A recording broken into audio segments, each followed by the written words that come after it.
Today we are going to study our next topic, imperative sentence. This topic is our subtopic of spotting errors. इस spotting errors topic का सब topic imperative sentence इसलिए पढ़ रहे हैं क्योंकि ये हमारे जो नेक्स्ट मोस्ट इम्पोर्टेंट टॉपिक्स आएंगे, जैसे transformation of sentence, synthesis, narration, जिसे हम डायरेक्ट इनडायरेक्ट स्पीच भी कहते हैं, उस पैसिव वॉइस है, उन सभी में ये जो बेसिक टॉपिक है इम्पेरेटिव सेंटेंस, ये बहुत महत्वपूर्ण भूमिका अदा करेगा। इसलिए आज हम इसकी स्टडी करने जा रहे हैं। इम्पेरेटिव सेंटेंस होता क्या है, इसकी स्ट्रक्चर क्या होगी, इसमें कौन से एक्सप्रेशन आएंगे, कौन सी व्यूज आते हैं, इम्पेरेटिव सेंटेंस कहते क्या है, ये सब हम इससे चैप्टर में पढ़ेंगे। इम्पेरेटिव सेंटेंस कि हम डेफिनेशन दें तो ऐसा हो सकता है, a sentence that express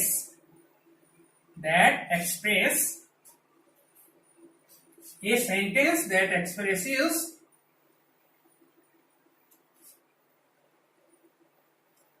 a command or a request or an entity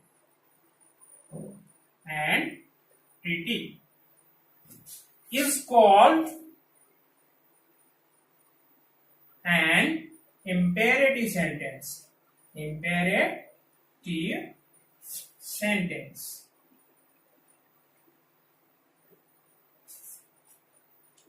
ऐसा सेंटेंस जो कि कमांड को एक्सप्रेस करे, व्यक्त करता है, या किसी रिक्वेस्ट को, निवेदन को व्यक्त करता है, या किसी प्रार्थना को, किसी विशेष निवेदन को व्यक्त करता है, उसे इम्पेरेटिव सेंटेंस कहा जाता है। अब इम्पेरेटिव सेंटेंस किस प्रकार के होते हैं, कितने प्रकार के हो सकते हैं, इनके लिए हम देखेंगे। जैसे इसकी डेफिनेशन से पता चल रहा है हमें कि इसमें command, request, advice, invitation, proposal, suggestion,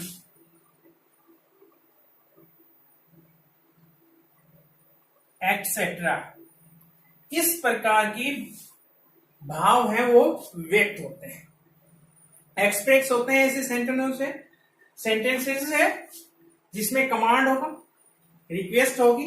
command means order, for example sit down, full stop, stand up,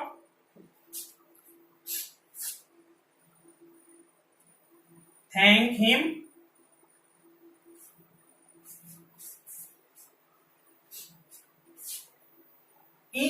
in sentences में आप देख रहे हैं कि पहले जो वर्ब है वो आ रही है, कंप्लीट वर्ब है, थैंक वर्ब है, और फिर ऑब्जेक्ट, इसमें वर्ब है। और इनसे आपको ये एहसास हो रहा है कि जैसे हमने सेंटेंस पैटर्न में पढ़ा था कि सब्जेक्ट प्लस वर्ब आनी चाहिए, उसमें कुछ मिस हो रहा है। इनमें पहले एग्जांपल में देखिए, सिट डाउन अकेली वर्ब है, स्टैंड अप अकेली वर्ब है, थैंक हिम इसमें वर्ब प्लस ऑब्जेक्ट है। लेकिन सब्जेक्ट नहीं। इस प्रकार की जो इंपेरेटिव सेंटेंस हैं, इनमें क्या होता है, जो सब्जेक्ट है, सब्जेक्ट इज अंडरस्टूड, अंडरस्टूड होता है, और वह कौन सा होता है, यू होता है। यू सब्जेक्ट है, वो अंडरस्टूड होता है, और इसलिए इसके शुरुआत में वर्ब से पहले नहीं रखा जाता। और सामान्यतः इंपेरेटिव सेंटेंस होते हैं वो मेन वर्ब से शुरू होते हैं, वर्ब की फर्स्ट फॉर्म आती है। और इन सभी एग्जाम्पल में कमांड को व्यक्त कर रहा है, कमांड ऑर्डर को व्यक्त किया गया है। रिक्वेस्ट का एग्जाम्पल है, please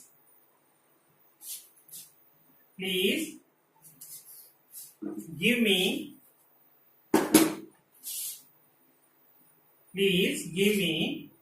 a glass of water। ये रिक्वेस्ट है। इसमें कोई व्यक्ति दूसरे से विनती कर रहा है, निवेदन कर रहा है। इससे पता चल रहा है प्लीज से, फिर वर्ब आई है, फिर ऑब्जेक्ट।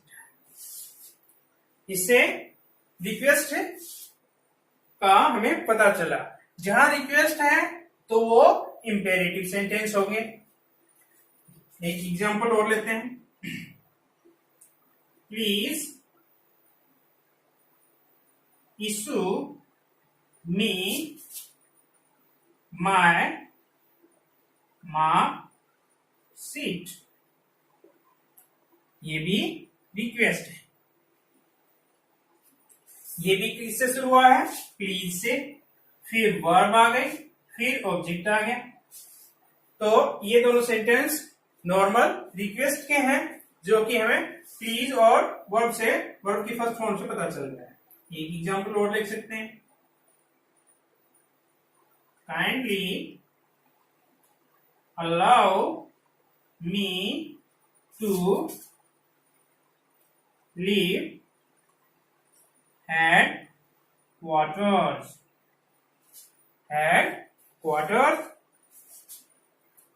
इसमें भी रिक्वेस्ट है, और ये काइंडली से शुरू हो रहा है। उसके बाद में मेन वर्ब आ गई, फिर ऑब्जेक्ट आ गया, आगे फिर अन्य है। अब हमें ये इन एग्जाम्पल से ये पता चल गया कि प्लीज, काइंडली आदि वर्ड से शुरू होते हैं जो इंपेरेटिव सेंटेंस, उनमें रिक्वेस्ट होती है। और जो डायरेक्ट वर्ब की फर्स्ट फॉर्म से शुरू होते हैं वो सामान्यतः कमांड या ऑर्डर होते हैं।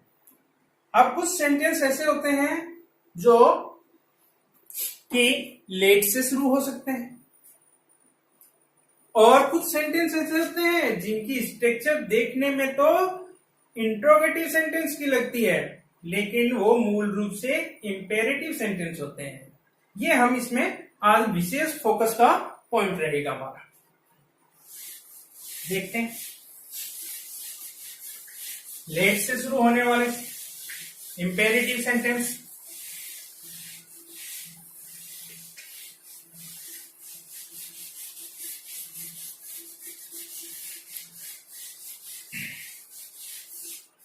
मेरा जो एम है आपको इस व्हाइट बोर्ड पर पढ़ाने का, ये है कि आपको एक ऐसा एटमोस्फेयर दिया जाए जो कि आपको ऐसा लगे कि आप एक क्लासरूम अटेंड कर रहे हैं, न कि पंप एंड शो देख रहे हैं केवल।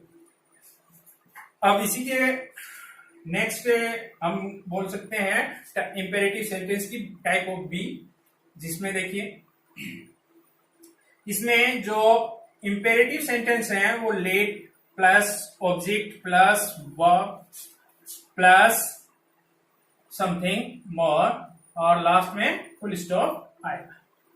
ऐसे सेंटेंसेस की एक स्ट्रक्चर होगी जिसमें शुरुआत में वर्ब लेट होगी और उसके बाद में ऑब्जेक्ट होगा। यहां लेट भी वर्ब के रूप में। अब एग्जांपल लेते हैं इसका। Let us go to visit.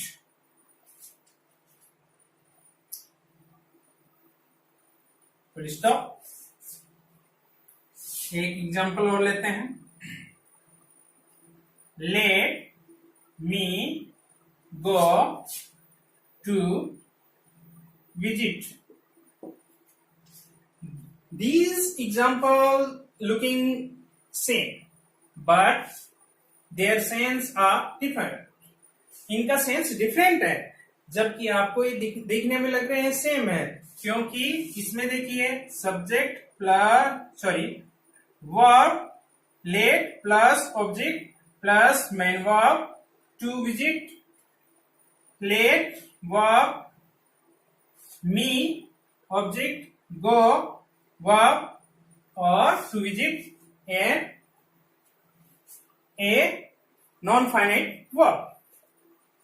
अब इस सेंटेंस में जो सेंस है, जो मूड व्यक्त हो रहा है, वो है प्रपोजल का, सजेशन का। Let us go to visit, आओ घूमने चलें, भ्रमण पर चलें। इसका मीनिंग तो ये है, इसलिए ये है प्रपोजल।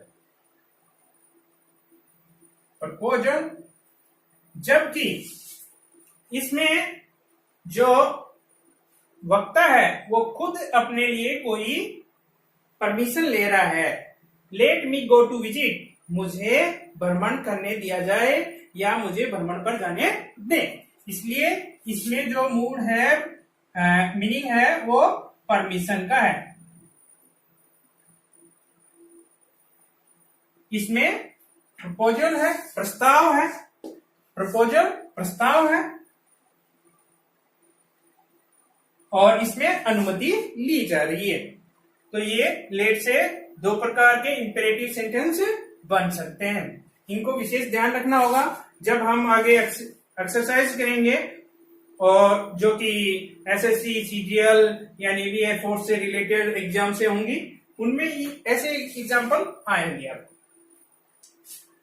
आप कुछ से मिसेलेनियस हैं, मोस्ट इंपोर्टेंट एग्जाम्पल हैं, जो कि दिखने में तो लगते हैं इंट्रोगेटिव, लेकिन होते हैं इंपरेटिव सेंटेंस। Imperative sentence. और दिखने में कैसे होते हैं वो? दिखने में या स्ट्रक्चर में तो इंट्रोगेटिव लगते हैं, इंट्रोगेटिव, लेकिन रियल में वो इंपरेटिव सेंटेंस होते हैं। उनका एग्जांपल लेंगे। ये मोस्ट हैं दोनों लेट से शुरू होने वाले और इंपरेटिव सेंटेंस जिनकी स्ट्रक्चर इंट्रोगेटिव होती है, वो मोस्ट इंपोर्टेंट है। इनको आपको थोड़ा देखना है। देखिए example,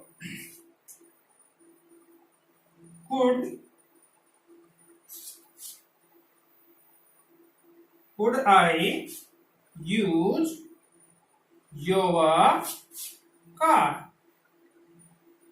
Question mark. Would you like to give me your book? Question mark. Why don't you buy the house? Question mark. इस प्रकार के एग्जाम्पल नॉर्मली एसएससी, सीजीएल और जो अदर कंपटीशन हैं उनमें पूछे जाते हैं और आते हैं। दिखने में ये सब लास्ट में क्वेश्चन मार्क है, इनसे ये लग रहे हैं कि ये इंट्रोगेटिव सेंटेंस हैं, लेकिन जो इनका मीनिंग है वो इन्हें इंपेरेटिव सेंटेंस बना देता है। देखिए जो कुड से शुरू होने वाले सेंटेंस हैं, वुड से शुरू होने वाले सेंटेंस हैं, इनमें रिक्वेस्ट को व्यक्त किया जाता है। इनसे could I use your car, क्या मैं आपकी कार को काम में ले सकता हूं, उपयोग में ले सकता हूं। तो यहां पर पोलाइट रिक्वेस्ट है, पोलाइट रिक्वेस्ट है, न कि कोई question. Next, would you like to give me your book, यहां पर भी रिक्वेस्ट है। Would you like to give me your book, क्या आप मुझे आपकी पुस्तक देना पसंद करेंगे या आप मुझे आपकी पुस्तक देंगे, तो इसमें भी रिक्वेस्ट है। अगला एग्जाम्पल देखिए, why don't you buy this house, ये एग्जाम्पल से ऐसे लग रहा है कि ये इंट्रोगेटिव है, लेकिन ये भी इंपेरेटिव सेंटेंस है और इसमें एडवाइस जो है वो व्यक्त हो रही है, एक्सप्रेस हो रही है एडवाइस।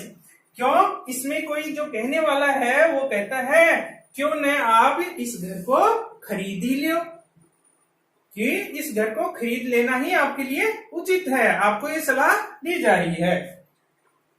तो इन प्रकार के सेंटेंसों में दिखने में ये इंट्रोगेटिव लगते हैं, लेकिन मूल रूप से ये इंपेरेटिव सेंटेंस है, जो हमें ध्यान रखना पड़ेगा। कहाँ, synthesis of sentence, direct indirect speech, passive voice और ट्रांसफॉर्मेशन ऑफ सेंटेंसेस में। यदि हम इनको इस प्रकार इंपेरेटिव सेंटेंस को अलग से नहीं देखते तो वहां हमें इनकी प्रॉब्लम होती, वहां जो हमें मिस्टेक्स थी, एरर्स थी, वो पकड़ नहीं पाएंगे। इसलिए हमने इनका पहले स्टडी की है इंपेरेटिव सेंटेंस की, और नेक्स्ट हम स्टडी करेंगे ऑक्टेटिव सेंटेंस और एक्सक्लेमेटरी सेंटेंस, और इन सब के बाद में हम एक कंप्लीट एक्सरसाइज करेंगे काइंड्स ऑफ सेंटेंस से रिलेटेड, और इनके विभिन्न यूजेस हैं उनसे संबंधित, और जो मिस्टेक्स एरर्स नॉर्मली एग्जाम में आते हैं उनकी हम स्टडी करेंगे।